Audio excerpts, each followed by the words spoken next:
All right, guys. Israel Adesanya just weighed in for his main event fight against Joe Pyre at UFC Seattle. And Israel Adesanya looks like dog shit. Let's call a spade a spade. He looks terrible. He looks awful. And it's a different contrast of what we saw in the Imavov fight, where he looked very healthy and muscular at the same time. Right now, you can see that he has way more arm definition than he usually does in his prior fights, right? If you see the difference between him in 2018 compared to now, he's a lot more muscular, carrying weight better. Um, Carrying weight better, looks bigger, looks stronger in the fights as well. But versus Imavov, we saw him look bigger, and now we see him like this, and his weight cut looks really bad. I mean, it looks like Conor McGregor's weight cut, right? When Conor McGregor used to know how to make featherweight at 145, the face is sunken in, right? Looks very depleted. And is that going to be a problem for him in his fight against Joe Pyfer? Because this is a career-defining fight for Israel Adesanya. This is where you become Israel Adesanya was never that good. He fought very bad competition. He fought Marvin Vettori in a title fight. He fought Jared Cannonier in a title fight. He fought Kelvin Gastelum for an interim title fight. He never fought really anyone that good. Is this the spot where we're saying Israel Adesanya realistically was overrated as a fighter? Because if he beats a Joe Pyfer, then we could say, okay, he's beating a young, hungry lion like Joe Pyfer, who's looking for an opportunity to become a great star. And now that he beats him, it cements Israel Adesanya back like, hey, you know what? Even when he's not in his prime, he's still better than the young guys.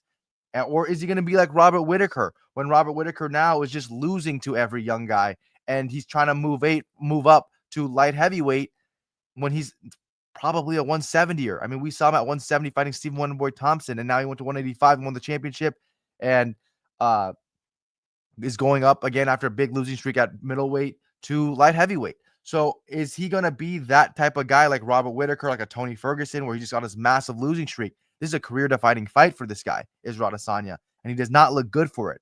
But I'm still going to pick him, right? I'm going to pick him still because even though he looks like this, he's still carrying a lot of muscle. Like let's look at the Imavov. This is him versus Imavov. A lot more muscle, a lot healthier.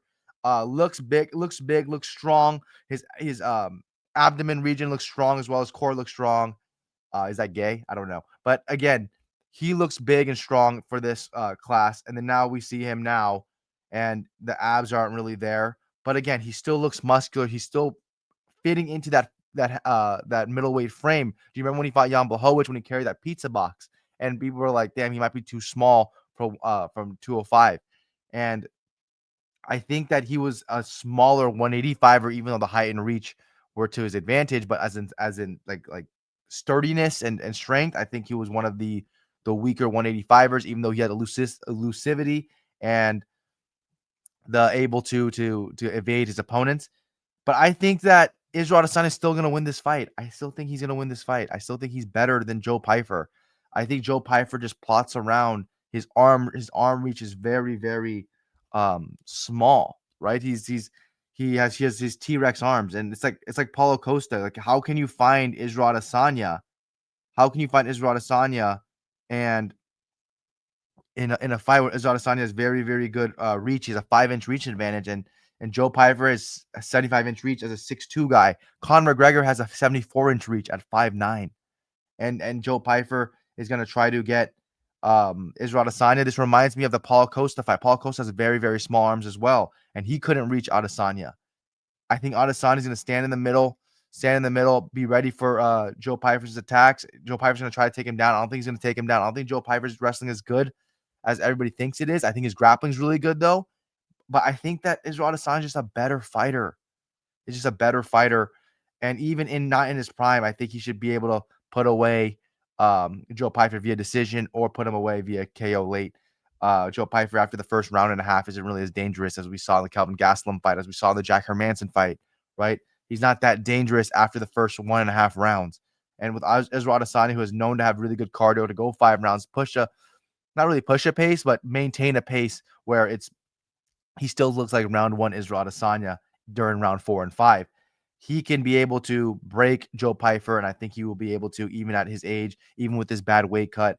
I think he's just a much better opponent. And let's just applaud Joe Pyfer for looking good and ready for his biggest moment of his career, right? A fight against a former champion. He bypassed a lot of fighters to be fighting at number, I think Adesanya is like 5 or 6. He's bypassed a lot of fighters to be at this spot fighting Israel Adesanya, who's the biggest name in middleweight still to today. So it's gonna be a great fight. I think Israel Adesanya is rightly the favorite. He's minus 150 or minus 145, whatever it is. Right, $100 to win $66. I think that's the math. And I think that Israel Adesanya should get the job done. I mean, I think he's just too elusive. So hopefully you guys enjoyed this. Like and subscribe. Appreciate it. Have a good one.